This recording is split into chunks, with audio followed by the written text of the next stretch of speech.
Hi YouTubers, I just got a Sewline SLS-2000 motor with needle positioner, and there's really not any information out there on YouTube on this, so I wanted to do something because I'm really impressed with it. The whole package cost me $169 including shipping on eBay. And you see it, I've got it mounted on my Consew 226 that I just recently refurbished. I do some leather work. I typically sew stuff like this. It's about a 1/4 inch to 3/8 inch leather, and I wanted a machine that could be adapted to do that with a powerful enough motor. I thought I might have to do a gear reducer, but I'm extremely happy with this because I don't think I'm going to even need a gear reducer with this motor. It seems to have plenty of punching power even at its lowest speed, and there's things that they don't tell you, good and bad, about this motor that I really wanted to cover. One of the things that is about the needle position sensor. There's no information on how to mount that whatsoever. It just comes along in the box. The instruction sheet for the motor and how to work the controls on the motor is this, one page of China English. If I were marketing these things, I think I would invest in hiring someone to write one page in proper English and maybe another page on how to mount the needle positioner. I mounted it myself in a way that works. Don't laugh at me if this is not the proper way to do it, but like I said, there's no instructions. The other thing is this comes with a bushing under here and 2 bolts, and both of those bolts, my guess is they're metric. Neither one of them fit in my Consew 226, which takes a 1/4 20 standard thread, so I had to use my own bolts, and I needed to actually make a bushing that would fit there's already a bushing that goes underneath this, and I needed to make another bushing so that everything would remain centered. So little adaptation. You might not have to do that if the hole in your hand wheel shaft is a metric thread. So what I did is you'll see this. It's resting against my thread winder, so when this motor's spinning, this remains stationary. The motor only spins one direction, so that's all you have to worry about, is making sure that's stationary. I'll go through some of the nice things about this. One of the things that they don't even mention on eBay is that this has a variable speed start. Now I have this machine set to the lowest speed right now. I'm going to take my thread out so I can run it for you. I have it set to about 100 RPMs. I have not even changed I'll show you the pulley that comes on this.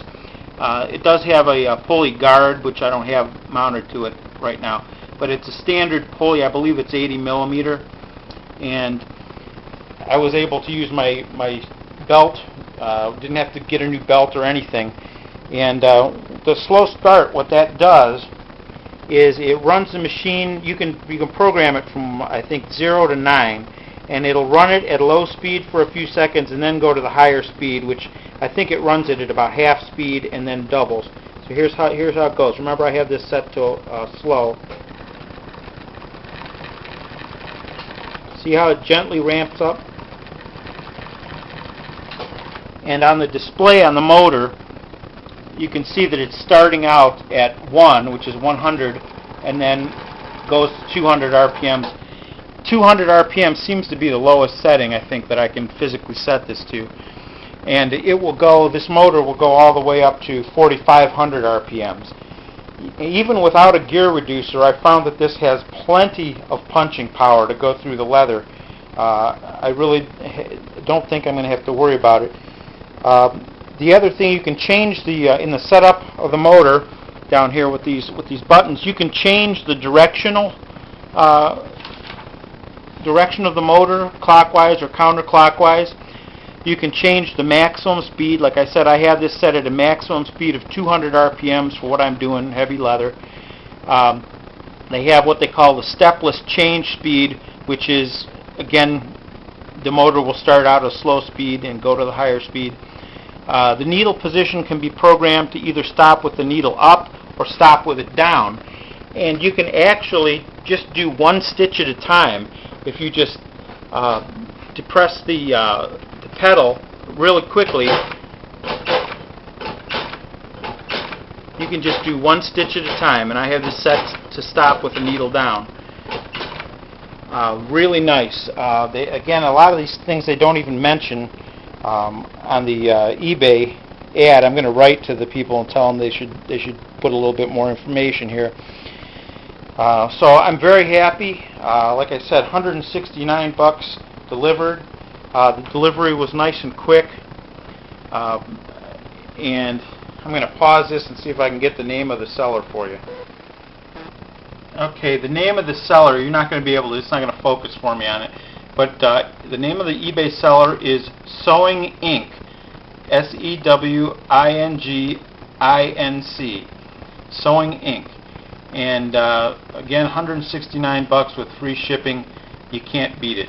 So if you're doing work like I am,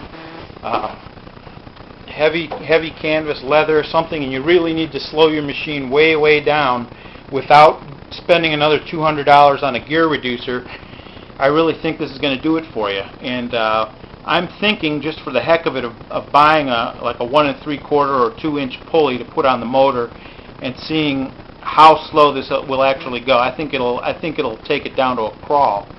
Not that I need it, but a pulley's $6. So have at it. I wish you luck.